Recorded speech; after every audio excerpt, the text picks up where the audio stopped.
trabajamos aquí en la Quinta de Olivos, donde fue uno de los escenarios más importantes del día. ¿Por qué? Porque desde muy temprano llegó una comitiva técnica para grabar el video que después se dio a conocer cerca de las 10 de la mañana, encabezado por el presidente de la Nación, Alberto Fernández, dando a conocer finalmente el acuerdo con el FMI. Hubo mucho movimiento, varios funcionarios que llegaron aquí a acompañar al presidente de la Nación, entre ellos Sergio Massa, Juan Zabaleta, Gabriel Catopodis y la propia vocera Gabriela Cerruti, que tuvo la amabilidad de bajar a hablar con la prensa.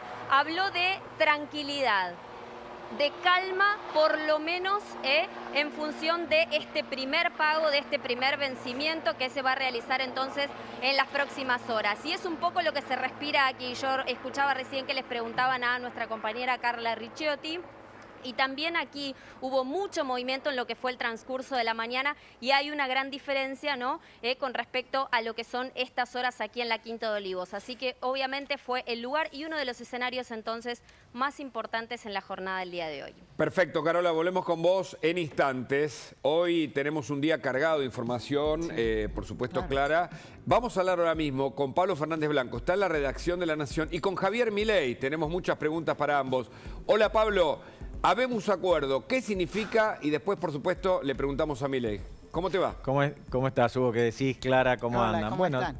¿tenemos acuerdo o no? Perdóname que te pinche el globo, Hugo. Bueno, no tenemos acuerdo. anoche teníamos dudas. ¿Te acordás que en el pase Claro. hablábamos de la reunión, hablábamos de un presunto acuerdo, horas definitivas? ¿Qué es lo que pasó finalmente? Claro, en realidad esto es una intención de que haya un acuerdo. Para que haya un acuerdo, esto tiene que pasar por el Congreso argentino, lo tiene que aprobar el directorio del Fondo Monetario Internacional. De todas maneras, está claro que hay una orientación, hay un lineamiento. La primera conclusión que se puede hacer es que ganó el albertismo por encima del cristinismo más ortodoxo, porque de lo contrario hubiésemos tenido un acuerdo completamente distinto. Este es el punto 1.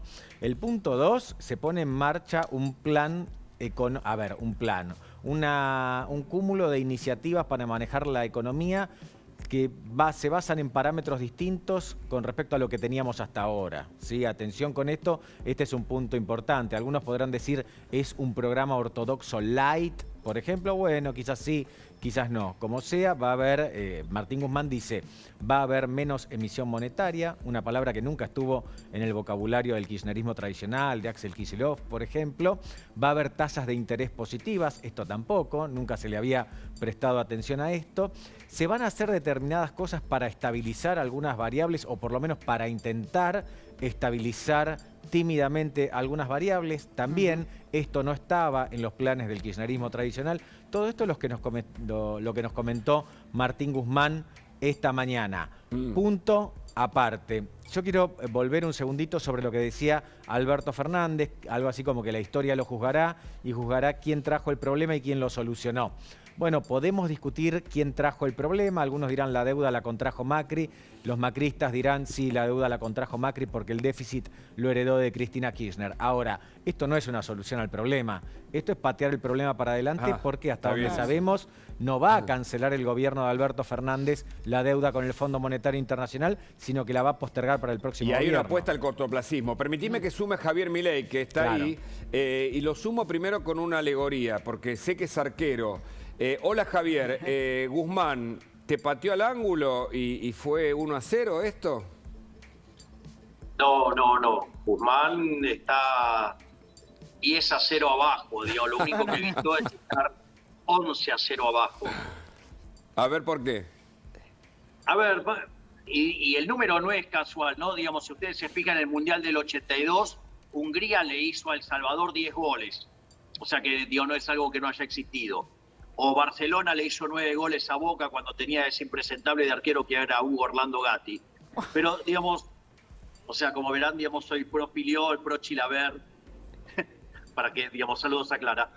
A ver, vamos al punto. El acuerdo, digamos, o intento de acuerdo, es más de la misma lógica donde la que nunca pierde es la casta política. Ajá. De hecho, el propio Guzmán se encarga de enfatizar de que no va a haber reducción del gasto público en términos reales. Es decir, la casta no pierde. Esto significa que como criterio general no hay ajuste fiscal que se busca que el ajuste fiscal en realidad mejore los números fiscales en función de que se dé el crecimiento económico, de modo tal que baje el gasto público en términos de PBI y que como entonces crece menos que lo que crece la economía en términos reales, entonces el ajuste se va haciendo sin esfuerzo alguno. El problema con eso es que es teóricamente inconsistente y no está avalado por la evidencia empírica. Es decir, ni siquiera en los modelos más disparatados del keynesianismo, lo que se llama keynesianismo modelo Forté, esas relaciones nunca se cumplen. Javier, Sí. Javier, Sí, Clara. vos estás señalando que las metas que se están anunciando no se van a cumplir o no se van a poder cumplir. Lo que estoy diciendo es que el programa económico no tiene sentido. O sea, lo que anuncia Guzmán es que cómo va a reducir el déficit entonces, persiguiendo más a la gente, Claro. haciendo que la presión fiscal estratosférica que tenemos, que digamos por eso conlleva unos niveles de evasión enormes, lo que quiere hacer es hacerla efectiva. Y eso que cree que eso no va a generar, digamos, expansión. Eso lo que genera es contracción, porque sigue castigando Correcto. al sector productivo, sigue castigando al sector que genera riqueza. ¿En favor de quién? De que no ajuste el destructor de riqueza, que es el Estado. Correcto, Es permitime decir, que... el programa económico es un programa típico pro-casta. Es interesantísimo este tema. Ahora vamos a ver tu tuit, Javier, que también explica tu razonamiento y tu argumento. Y Pablo Fernández Blanco tiene información interesantísima.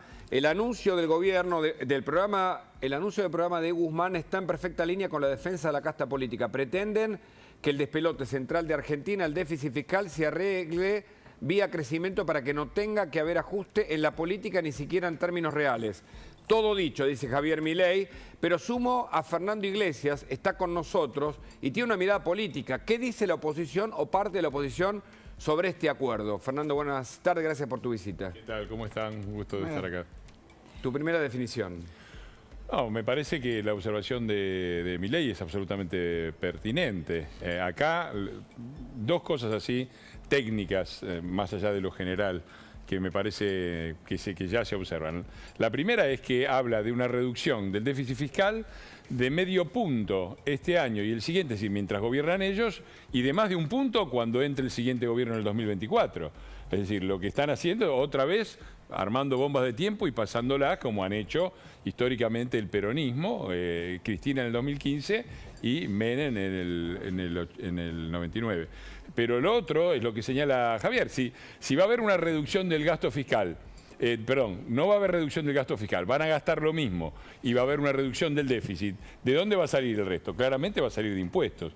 Y nosotros tenemos una posición muy clara que hemos anunciado en nuestra campaña electoral, de que los diputados de la capital federal, por lo menos, y de otros distritos que formamos parte de Juntos por el Cambio, no vamos a votar aumentos de los impuestos ni Ahora, creación de nuevos ¿ustedes impuestos. podrían no apoyar este acuerdo? Yo creo que hay una serie de condiciones que primero hay que ver el acuerdo, ¿no? Primero, digamos lo primero, esto no es un acuerdo, es una carta de intención, una carta de un acuerdo que intención. tiene que pasar por el Congreso. Se lo decimos de paso a la gente que por ahí se engancha recién. Después hay que verlo. Y lo segundo es, me parece elemental, que para que la oposición pueda apoyar y votar a favor un acuerdo del gobierno, lo tiene que votar el gobierno. O sea, lo primero es que tiene que votar todo el gobierno. Cristina, Máximo Kirchner, Vallejos, es decir, todos los que están incluidos deberían votar lo mismo, como primera condición. Segundo, si el acuerdo es, como parece a primera medida, bomba de tiempo para el futuro gobierno y aumento de impuestos, me parece que no va a ¿Es andar. así, Pablo? ¿Bomba de tiempo para el futuro gobierno, para el gobierno que venga? Bueno, sí, sin dudas, pero a ver, vamos a poner las cosas, coincido en general con lo que está diciendo Fernando, pero también la bomba de tiempo la tenía este gobierno con ese criterio, porque la deuda estaba, no estoy diciendo que la deuda, hagamos un pequeño repaso de la historia de la deuda para que todos se enojen conmigo. La deuda con el Fondo Monetario la contrajo Mauricio Macri, eso está más que claro. Macri, ¿por qué contrajo la deuda? Porque heredó un gigantesco déficit fiscal del gobierno de Cristina Kirchner y muy bajas reservas en el Banco Central, esto para explicarlo de manera muy, pero muy veloz. En concreto, la Argentina, que es un país y que hay continuidad en la gestión de los gobiernos, tenía una deuda importante. Alberto Fernández no va a resolver este problema de deuda. Alberto Alberto Fernández con esto se resuelve el problema propio que tenía hasta ahora, porque no va a tener que hacer un gran esfuerzo. Y te quiero agregar otra cosa, Hugo. Esto es lo que se llama la racionalidad importada. Alberto Fernández usa el Fondo Monetario para hacer algo que no era tan distinto a lo que él quería originalmente. Si vos recordás lo que decía Alberto Fernández tiene un pensamiento muy, pero muy cambiante a lo largo de los años, pero en el periodo que va entre un poquito antes de la PASO hasta que gana finalmente las elecciones, él decía que se quería atar al manual de Néstor Kirchner, que implicaba tener superávit comercial y superávit fiscal. No va a tener superávit fiscal, pero por lo menos lo va a ir reduciendo. Y usa el argumento del fondo para ir en esta línea, para darle algo de estabilidad a la economía. Con respecto a lo que decía Fernando, es cierto que la parte más dura la tiene que hacer el que sigue. No sabemos quién va a ser el que sigue. Por eso, esto no soluciona el problema de la Argentina. Claro. Y si querés, te voy a agregar algo más. Si Guzmán cumple con lo que dijo, va a dejar al país en una situación apenas peor, a ver, en términos fiscales siempre hablando, peor que la que dejó Mauricio Macri, porque Macri, que terminó perdiendo las elecciones por la economía en gran medida, dejó una situación fiscal muchísimo más holgada que la que heredó de Cristina Kirchner. Bueno, Guzmán dejaría una situación no tan mala como la actual, pero tampoco tan buena en ese punto como la que heredó de Mauricio Macri. ¿Javier? Sí, si ustedes me permiten, yo voy a hacer 3 reflexiones. Una de índole estrictamente política, una que tiene que ver de técnica y política, y otra que tiene que ver estrictamente técnico. Sí. En lo político, digamos, me parece excelente el punto que levanta el diputado Iglesias, definitivamente. Es decir, el acuerdo es una perversión, es decir, es tirarle la pelota al próximo y no arreglar el problema. Es decir, ese es el primer punto. El segundo punto es, no podemos avalar, digamos, esta forma de castigar sobre un solo, digamos, si esto es una cuestión técnica, digamos, si se mezcla con lo político, y justamente yo no he sido un defensor del gobierno de Mauricio Macri, y eso, digamos, el diputado Iglesias puede dar fe de ello, sí, pero a ver, la deuda es un concepto intertemporal, y la deuda que yo veo hoy no es solamente problema de este gobierno, del anterior, sino que es un problema de toda la historia argentina. Es decir, de hecho, el acuerdo que hizo el presidente Macri en su momento tuvo que ver que en 2/3 de lo que recibió tuvo que ver con rolear deuda. Y la deuda la tenés que rolear porque no tenés superávit. Y el superávit, digamos, no existía porque había déficit que también, digamos, fue heredado, ¿sí?, del kirchnerismo, el cual, digamos, había recibido un superávit enorme del ajuste brutal que hizo Duhalde, y después, entre Néstor Kirchner y Cristina Fernández Kirchner, muy especialmente en sus 2 mandatos, lo destruyó a pesar de llevar la presión fiscal a niveles estratosféricos. Y para cerrar la cuestión técnica, a ver, el problema de lo que está proponiendo Guzmán, de que se va a crecer estimulando el gasto público, a ver, yo les cuento, ese modelo Argentina lo utilizó de los últimos 121 años durante 111. Y Argentina debe ser el país más rico del mundo. Hoy es 70, al tipo de cambio oficial, tenemos salarios reales, por ejemplo, en línea los del 2003 en dólares, por ejemplo. Y si ustedes se fijan, sí, digo, Argentina, digamos, al tipo de cambio paralelo está 120. Es decir, Argentina, fruto de esta locura de vivir con déficit fiscal, es el máximo desfalqueado de la historia moderna. Javier, tenemos un desastre monetario, presión fiscal asfixiante, y no solo eso, sino que además una decadencia furiosa, y queremos seguir probando un modelo que ya sabemos que no funciona. Javier, de todas maneras, este anuncio ¿no lleva algún tipo de tranquilidad? Porque estábamos bordeando el precipicio con un dólar que estallaba, con mucha angustia. ¿Esto no da la posibilidad de por ahí poder trabajar en alguna dirección correcta o crees que no? Pero el problema es creer que esto, digamos, o sea, a ver, vivimos en una situación de anormalidad tan gigante. Es decir, en general, digamos, uno trata de honrar las deudas. En general los países tratan de honrar las deudas. En general, digamos, o sea, van al Fondo Monetario Internacional cuando se quedaron sin financiamiento del sector privado y no se le ocurre, digamos, poner en tela de juicio no pagarle al Fondo Monetario Internacional. O sea, esto, digamos, es toda una mega locura que la realidad, esto tampoco es un acuerdo, en realidad es las intenciones que tiene el gobierno. Y como muy bien decía el diputado Iglesias, a ver, digamos, ellos mismos van a aprobar esto. Digo, si ustedes quieren, yo ya le adelanto mi posición. Yo no voy a aprobar esta porquería. En el Congreso, tu partido no va a acompañar el proyecto o el acuerdo. Yo no voy a convalidar esto, porque este modelo es el modelo del fracaso argentino.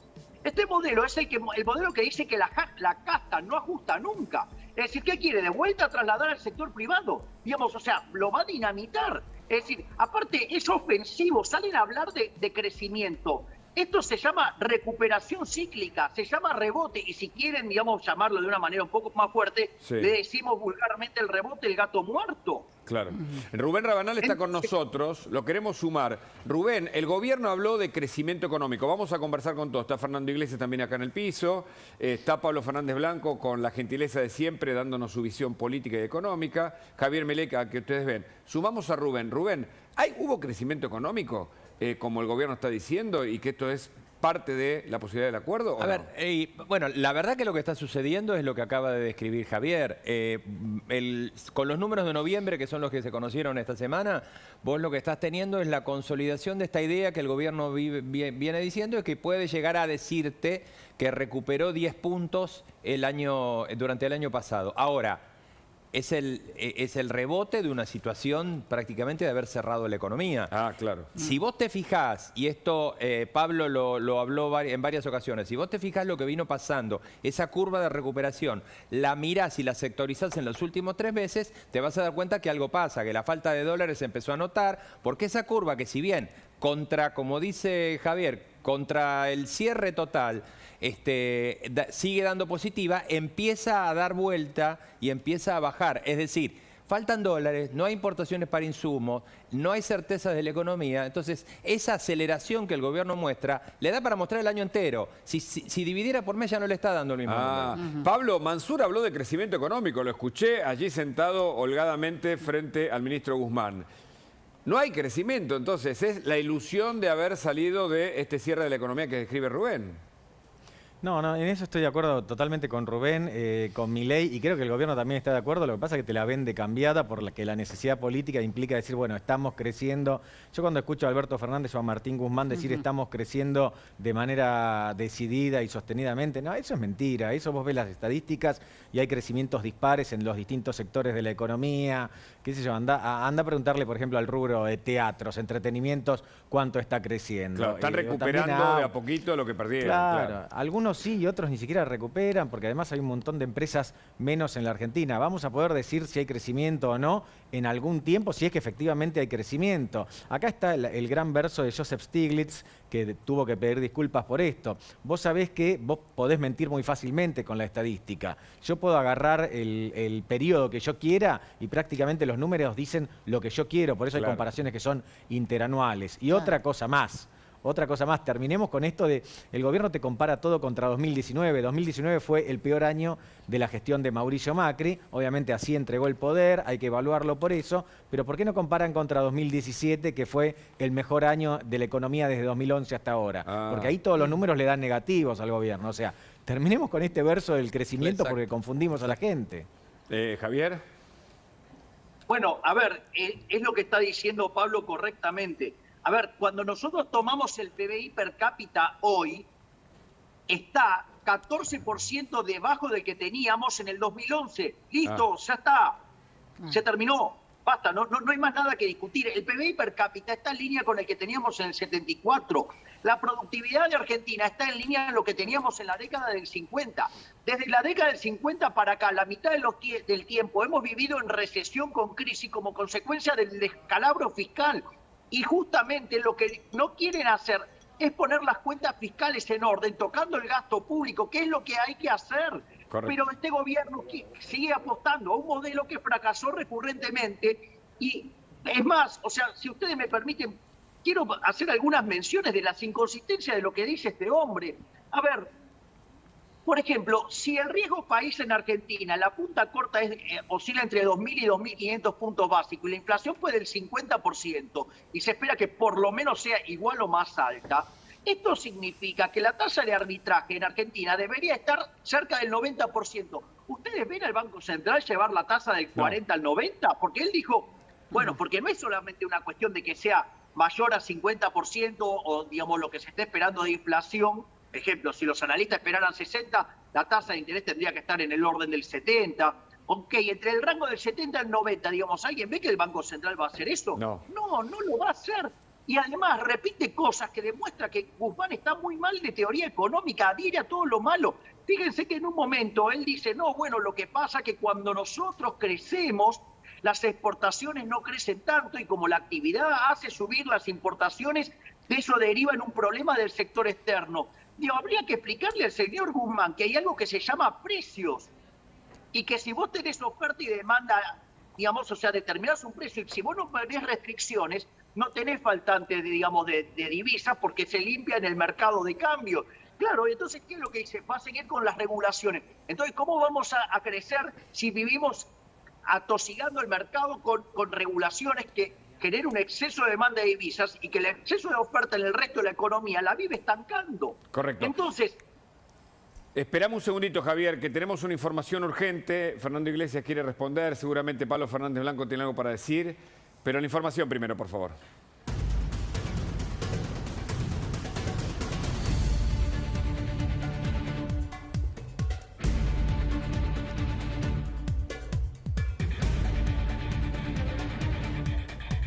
La información la trae Rubén Rabanal. Rubén. Sí, ya está reunida la Mesa Nacional de Juntos por el Cambio, comenzando a analizar por lo menos lo que se conoce del acuerdo, porque me parece que tenemos que decirlo en estos términos, y estos son los términos en los que la oposición lo está planteando. Están empezando a analizar los anuncios, tal como fueron explicados por Martín Guzmán. El presidente de la Nación fue bastante vago en la cuestión técnica, no diría que ahí no hubo ninguna precisión. Y lo que está decidiendo ahora es básicamente cómo va a comenzar el diálogo con el gobierno para pedir precisiones sobre un acuerdo que todavía no va a ir al Congreso porque el propio ministro de Economía, recordemos, dijo que falta la etapa de diálogo con el fondo para redactar la carta de intención, los memorándum de entendimiento, y ellos creen que hacia fines de febrero llegaría al Congreso. Ahora, está claro que las posiciones en Juntos por el Cambio no son las mismas en todos los dirigentes. Ayer habló Alfredo Cornejo. Alfredo Cornejo dijo que obviamente estaba a favor de un acuerdo que no va a estar pensaba acá obstruir. Cornejo también en un ratito, así que vamos a volver a... Exactamente, y en general, Juntos por el Cambio, la idea general es que no están en contra de bloquear un acuerdo con el fondo. Correcto. Lo que sí básicamente quieren es leer lo que no tenemos todavía, que es la letra chica. Bueno, acá tenemos a Fernando Iglesias, en un ratito Cornejo también va a hablar, a ver qué es lo que va a pasar en el Congreso. Tenés una pregunta para Pablo, ¿no? Sí, Pablo, vos señalabas que este es un triunfo del albertismo. ¿Crees realmente que la gente del cristinismo que se ha manifestado y Cristina Fernández de Kirchner en contra del Fondo Monetario Internacional van a aceptar, no digo derrota, pero sí que no se haya impuesto lo que ellos pedían? Mira, Clara, como yo lo veo hasta ahora, en este reparto del Estado que se hizo el Frente de Todos, la justicia, por ejemplo, la maneja Cristina Kirchner y la economía la manejaba Alberto Fernández, pero Cristina Kirchner tenía poder de veto sobre la economía, con lo cual Alberto Fernández no manejaba nada. Si esto funciona hasta ahora, si esto se anunció, es porque Cristina Kirchner por lo menos no le bajó el pulgar. Ahora, esto se empezó a mencionar, empezó a circular la información hoy por la mañana. Hasta ahora a mí hay una gran incógnita que me surge y es, por ejemplo, ¿qué va a hacer la oposición con este acuerdo? Porque por un lado están apretados porque vetar el acuerdo con el fondo puede tener un costo político importante para la propia oposición. Pero al mismo tiempo, si aceptan esto, saben que el que viene, que tiene una alta chance de ser de signo opositor, el próximo presidente, obviamente falta mucho, pero podría ser de la oposición, va a tener que enfrentar este problema. Clarísimo, clarísimo. Perdón que interrumpa, nos estaban mirando y me están aclarando. En minutos sale el comunicado Juntos por el Cambio. Ok, así que vamos a conocer la palabra enseguida. Y vamos a tenerle la información aquí. Gracias, Pablo Fernández Blanco. Sabemos que tenés que seguir laburando, nos dedicaste un tiempo a este Más Data Verano. Un abrazo. Abrazo. Hasta luego. Bueno, vamos a sumar Rodrigo Álvarez, ¿no? Otro economista, pero antes la visión de, vamos a escuchar a Javier Milei, Fernando Iglesias. ¿Se viene la carta de la oposición? ¿Van a apoyar este acuerdo o no inicialmente, Fernando? Bueno, esperemos la carta. Yo quería hacer algunos comentarios sobre varias cosas que se dijeron. Primero, estos impresentables representantes del gobierno que tiran siempre frases sin ningún dato. no solamente la Argentina no creció, sino que todavía no se recuperó. Está 1,6 puntos abajo del 2019. Yo tomo el desafío del 2019. Los países, si vos comparás 2021 con 2019, anticipo de mi nota que va a salir esta semana en La Nación. Chile, los neoliberales, ¿no? Chile, más 5,1%. Paraguay, más 4,5%. Colombia, más 2,1%. Brasil, más 0,4%. Perú, más 0,4%. Argentina, menos 1,6%. Abajo de la tabla, los hermanos bolivarianos. México, menos 3,2%. Bolivia, menos 2,6%. Claro. Y la infaltable Venezuela, menos 26 puntos. Está bien. 19 contra 21. Así que crecimiento cero. Todavía ni recuperaron. Que dejen de decir pavadas. Rodrigo Álvarez, economista, queremos su visión. ¿Qué tal, Rodrigo? ¿Cómo le va?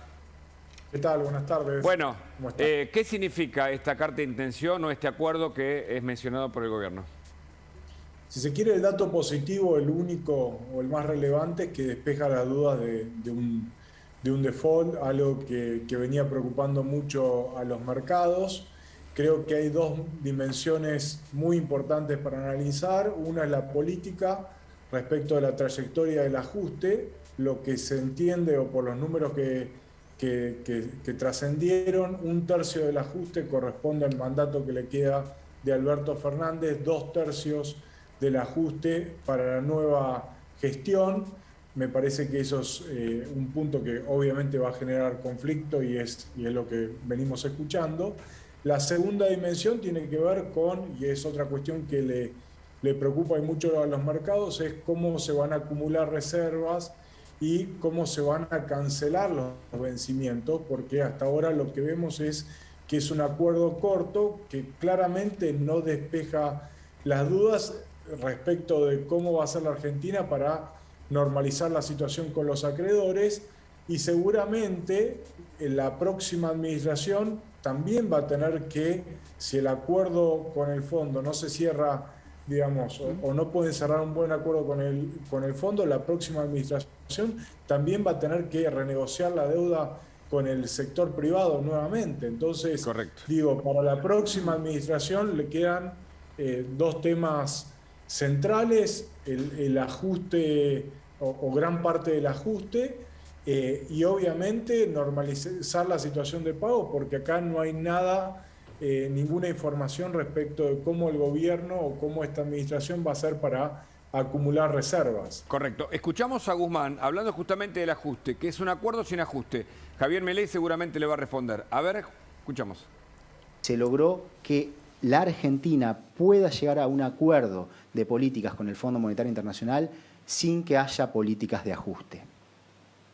Al mismo tiempo, se plantea una reducción gradual del déficit fiscal sobre la base de una economía que se recupera. Para el año 2022 se proyecta un déficit fiscal primario de 2,5% del Producto Interno Bruto, y para el año 2023 esa variable toma el valor de 1,9% y para el año 2024 de 0,9%. Estaba calmo a Guzmán, seguro de sus palabras. Se logró Javier, ¿qué decís?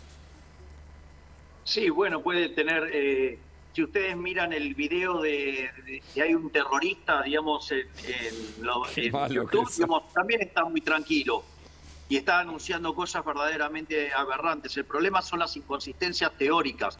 Y de vuelta, lo que sostiene Guzmán es que el gasto público en términos reales va a subir, ni siquiera lo va a mantener constante.